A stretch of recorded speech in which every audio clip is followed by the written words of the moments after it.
नमस्कार दोस्तों recently China के द्वारा एक ब्लैकआउट बॉम्ब अनवील किया गया है पूरे दुनिया के सामने, जिसके बारे में काफी चर्चा हो रही है। आप देख सकते हो खबर, video teasers new Chinese blackout bomb that can knock out enemy power stations. ध्यान रखिएगा, ये जो बॉम्ब है इसको बेसिकली ग्रेफाइट बॉम्ब भी कहा जाता है। इसमें बारूद नहीं होता है। और ये जो कन्वेंशनल बॉम्ब होते हैं ना, मेन काम क्या है बॉम्ब का कि किसी जगह पर जाकर हिट करे और वहां पर ब्लास्ट कर दे, लेकिन ये वहां पर ब्लास्ट नहीं करता है। इसका अलग काम होता है। ये बेसिकली जो पावर लाइंस होते हैं, पावर स्टेशन होते हैं, उसको हिट करता है और पूरे देश के अंदर, पूरे उस एरिया के अंदर अचानक से ब्लैकआउट हो जाता है। तो इसके बारे में हम डिटेल से समझेंगे। काफी इंटरेस्टिंग है, काफी कुछ जानने को मिलेगा। चलिए आगे बढ़ते हैं, लेकिन उससे पहले दोस्तों आप सबको बता दूं, आप में से जो भी लोग यूपीएससी की तैयारी कर रहे हैं 2026 हो, 27 हो, किसी भी साल के लिए, स्टडी आईक्यू के जो प्रतिज्ञा बैच है ये आपके लिए सबसे बेस्ट होने वाले हैं। और सबसे खास ये है कि जो नया बैच है हमारा 2026 का, वो 7 जुलाई से स्टार्ट हो रहा है और 2027 के लिए 4 जुलाई से स्टार्ट हो रहा है। अगर आपको कोई भी डाउट है, कोई भी हेल्प चाहिए, मेरी पर्सनल टीम है, इस नंबर पर आपको मिल जाएगी। कॉल करिए and tell them to use this code Ankit live, ताकि आप मैक्सिमम डिस्काउंट भी ले सकें। चलिए शुरुआत करते हैं। सबसे पहला क्वेश्चन तो आपके मन में यही आएगा कि ये ब्लैकआउट बॉम्ब होता क्या है, इसको ब्लैकआउट बॉम्ब क्यों कहते हैं। देखो, इसका टेक्निकल नेम है ग्रेफाइट बॉम्ब, और ये soft bombs, carbon fibre bombs के नाम से भी जाना जाता है। तो ये सारे एक ही हैं, ध्यान में रखिएगा। और ये जो बॉम्ब होता है, it is designed to short circuit power station, मतलब जो पावर स्टेशंस होते हैं वहां पर शॉर्ट सर्किट ट्रिगर करता है, जिसकी वजह से इलेक्ट्रिकल जो ट्रांसमिशन सिस्टम है वो पूरा डिसरप्ट हो जाता है और अचानक से उस पूरे एरिया में, और कुछ देशों में जहां पर सब कुछ सेंट्रलाइज होता है, उस पूरे देश के अंदर जो है ब्लैकआउट छा जाता है। मतलब आप इमेजिन कर सकते हो, आप बिना इलेक्ट्रिसिटी के शायद ही कोई काम कर पाओ। और यही हाल है, क्योंकि आज के डेट में सब कुछ इलेक्ट्रिसिटी पर डिपेंडेंट है। नॉट जस्ट इमेजिन करके देखिए, आपका जो पूरा एयर डिफेंस सिस्टम है, अगर उसको इलेक्ट्रिसिटी नहीं मिलेगी और एयर डिफेंस सिस्टम काम नहीं करेगा, तो एनिमी कंट्री क्या है कि वो आसानी से आपका जो मिसाइल है उसको अंदर आकर हिट कर सकता है। जैसे कि फॉर एग्जांपल अभी रिसेंटली ऑपरेशन सिंदूर के दौरान पाकिस्तान ने बहुत सारे ड्रोन भेजे थे। अब भारत का एयर डिफेंस सिस्टम एकदम मजबूत था, जिसकी वजह से हमने सबको रोक दिया। अब मान लीजिए अगर पहले इस बॉम्ब का इस्तेमाल किया जाता और हमारा पूरा का पूरा जो पावर ग्रिड है वो फेल हो जाता, इलेक्ट्रिसिटी नहीं मिल पाती, तो आप इमेजिन करो ये देश के लिए कितना बड़ा खतरा बन जाता। तो ये जो बॉम्ब्स होते हैं ना, इसके अंदर अल्ट्रा फाइन कार्बन फिलामेंट्स होता है, ग्रेफाइट स्ट्रैंड्स होते हैं। मैं आपको पिक्चर में दिखाता हूं। बेसिकली ये एयर में इलेक्ट्रिसिटी कंडक्ट करता है, जिसकी वजह से शॉर्ट सर्किट ट्रिगर हो जाता है ट्रांसफॉर्मर्स में, पावर लाइंस में। ये अगर आप देखोगे ना पिक्चर, तो इसमें छोटे छोटे आपको कैनिस्टर्स जैसे देखने को मिल रहा होगा, और इसी के अंदर होता है अल्ट्रा फाइन कार्बन फिलामेंट, जो कि इलेक्ट्रिसिटी ट्रिगर करता है। मैं आपको और आगे बताऊंगा कि ये वर्क कैसे करता है, लेकिन ये जो चाइना के द्वारा नया ब्लैकआउट बॉम्ब अनवील किया गया, इसके बारे में पहले देख लेते हैं।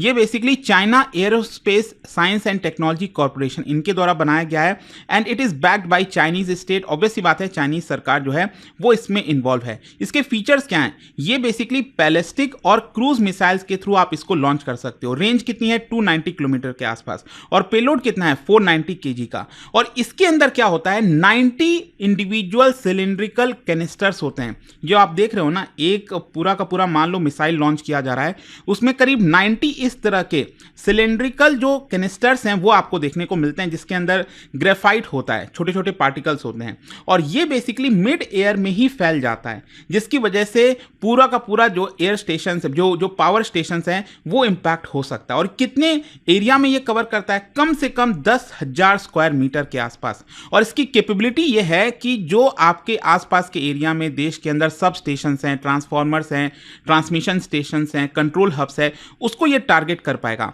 And it avoids kinetic damage. Normally मैं आपको बता रहा था ना, जो बॉम्ब वगैरह होते हैं, क्या होता है, कोई भी मिसाइल है, बॉम्ब है, वो एक पर्टिकुलर लैंड पर आया, किसी बिल्डिंग पर आया, हिट किया, ब्लास्ट हुआ, राइट। तो आपको वो दिखता है कि हाँ ये ब्लास्ट हुआ है, उसने ये मिसाइल दागी थी, जिसकी वजह से यहां पर भारी नुकसान हुआ।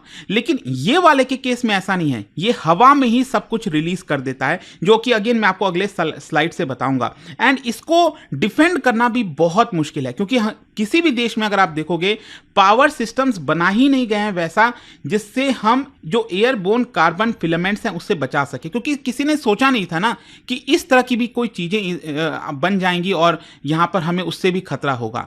तो ये वर्क कैसे करता है मैं आपको एक बार बताता हूं। देखो, ये मिसाइल के थ्रू लॉन्च किया जाता है, और इसके अंदर एक क्या होता है कि जो वॉरहेड होता है वो एक पर्टिकुलर लेवल पर जाकर एल्टीट्यूड पर टिकता है। मतलब कि मान लो ये पावर स्टेशंस हैं, पावर लाइंस हैं, तो वहाँ पर हिट नहीं करेगा ये, लेकिन एक पर्टिकुलर एल्टीट्यूड पर हवा में ये पहले पहुंचेगा, ठीक है। वहां पर जाकर जो है वॉरहेड ओपन हो जाएगा। ये जैसा आप देख सकते हो, ये वॉरहेड ओपन हो गया और इसमें से छोटे छोटे 90 जो सब म्यूनिशंस हैं वो आपका रिलीज होते हैं, और हर सब म्यूनिशन जो है एक्सप्लोड होता है। ये छोटे छोटे जितने हैं वो हवा में ही एक्सप्लोड होते हैं, और जब ये एक्सप्लोड होते हैं तो अल्ट्रा फाइन कार्बन और अल्ट्रा फाइन जो ग्रेफाइट फिलामेंट्स है वो आपका एक पर्टिकुलर टारगेट एरिया में रिलीज हो जाता है। जैसे नीचे ये पावर स्टेशन है, वहां पर ये पूरे एरिया में ये रिलीज हो जाएगा हवा में, और जब ये रिलीज होता है तो इंसुलेटर और सर्किट पर जाकर सेटल हो जाता है, और जैसे ये सेटल होगा तो यहां पर जो पार्टिकल्स हैं वो शॉर्ट सर्किट ट्रिगर करेंगे, जिसकी वजह से पूरा सिस्टम ओवरलोड हो जाएगा, शटडाउन हो जाएगा पावर स्टेशन। और आप समझ सकते हो कि एक बार पूरा पावर स्टेशन शट हो गया, आपके आसपास के जो शहर हैं, गांव हैं, वहां पर बिजली नहीं पहुंच पाएगी, मतलब ये ब्लैकआउट छा जाएगा। तो आउटकम यही होता है कि पूरे एरिया में, बड़े एरिया में, मिलिट्री बेस हो गया, सिटीज हो गए, कम्युनिकेशन सेंटर हो गए, वहां पर ब्लैकआउट हो जाएगा और आपको मिनिमम विजिबल डैमेज देखने को मिलेगा। मतलब सब लोग कहेंगे सब कुछ तो ठीक है, यहां पर तो कोई दिक्कत नहीं हुआ, किसी ने अटैक थोड़ी किया है, लेकिन अटैक हुआ है।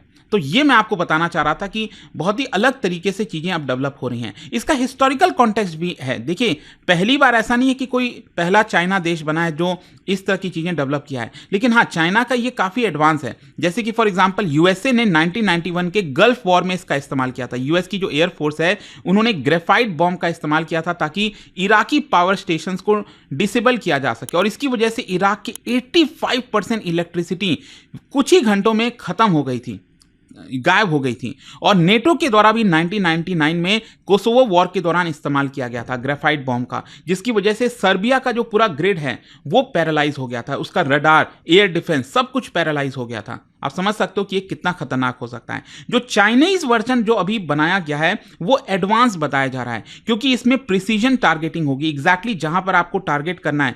तो चाइना ने क्या किया है कि यहां पर बाइडू जो है उसका जीपीएस सिस्टम, उससे उसको लिंक कर दिया है। इसकी रेंज भी काफी लॉन्ग है और ये स्मार्ट पेलोड डिलीवरी मैकेनिज्म पर काम करता है। अच्छा, अब क्वेश्चन ये है कि इसका इंप्लीकेशन क्या है, स्ट्रैटेजिक इंप्लीकेशन क्या है। सबसे पहला तो ये है कि it is technically not an act of war, क्योंकि आप किसी पर ऐसे डायरेक्टली हमला नहीं कर रहे हो ना इस तरह से, तो ऐसा लगेगा ही नहीं कि एक्ट ऑफ वॉर है।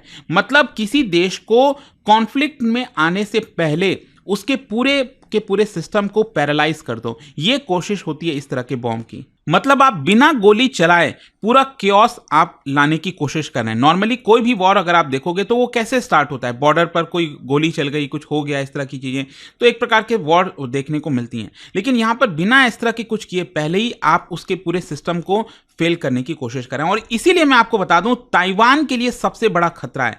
क्या है कि आप सब जानते हैं चाइना ताइवान को अपना एक प्रोविंस बोलता है। ताइवान का कहना है कि हम एक इंडिपेंडेंट कंट्री है। तो यहां पर बताया ये जा रहा है, एनालिस्ट का मानना है कि चाइना इसको डेवलप इसीलिए कर रहा है विथ ताइवान इन माइंड, क्योंकि ताइवान का पूरा जो पावर ग्रिड है वो हेविली सेंट्रलाइज्ड है।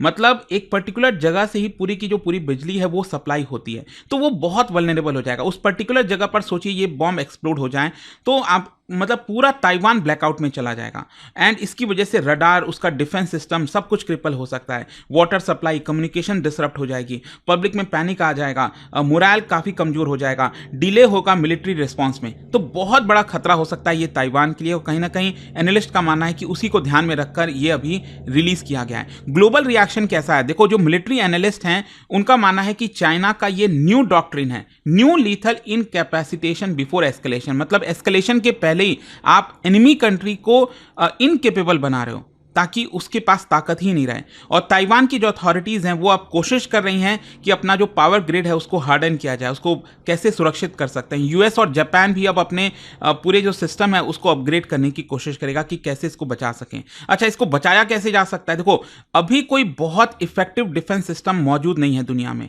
क्योंकि अब ये चीज़ें अगर सामने आ रही हैं तो धीरे धीरे करके पावर स्टेशन इस तरह की चीज़ें और इफेक्टिव तरीके से बनाई जाएंगी ताकि इस तरह के अटैक से बच सकें। जैसे कि फॉर एग्जाम्पल सब स्टेशन, वहां पर प्रोटेक्टिव एनक्लोजर लगा दिया जाएगा, कोई शेड जैसा कुछ बनाया जाएगा, कुछ इस तरह की चीजें हो जाएं। या फिर जो पावर नेटवर्क है उसको डिस्ट्रीब्यूटेड रहना चाहिए, कोई सेंट्रलाइज नहीं रहना चाहिए, अदरवाइज आप वल्नरेबल रहोगे।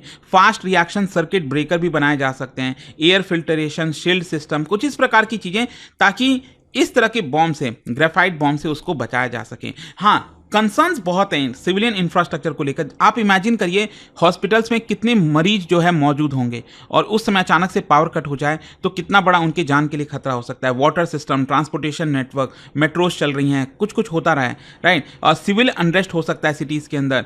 साइबर फिजिकल अटैक के साथ साथ आप इस तरह की चीज़ें करके उसमें और ज़्यादा पैनिक क्रिएट कर रहे हैं लोगों के अंदर। तो ये चीज़ है। देखो, कंक्लूजन ये निकलता है कि चाइना का ब्लैकआउट बॉम्ब ये सिर्फ एक वेपन नहीं है, ये एक स्ट्रैटेजिक सिग्नल है जो कि बताता है कि चाइना अपने आप को नॉन लीथर वॉरफेयर के लिए प्रिपेयर कर रहा है। और फ्यूचर एसिमेट्रिक कॉन्फ्लिक्ट में ये काफी काम आएगा और ग्लोबल पावर डायनेमिक्स में एक बड़ा शिफ्ट आपको देखने को मिलेगा। देखते हैं इसको लेकर क्या होता है, भारत किस तरह का कदम उठाता है। बट आई होप कि ये खबरें जो चल रही थी ब्लैकआउट बॉम्ब के बारे में आपको समझ में आया होगा। और जाने से पहले एक बहुत ही इंटरेस्टिंग क्वेश्चन, क्या आप बता सकते हो इन चारों में से कौन सा बैलिस्टिक मिसाइल नहीं है? ये आपको बताना है और इसका राइट आंसर आप सब जानते हैं। मेरे इंस्टाग्राम पर तो मिलेगा ही, वहां पर अगर आप नहीं हो कोई बात नहीं, टेलीग्राम से ले सकते हैं इसका सही उत्तर।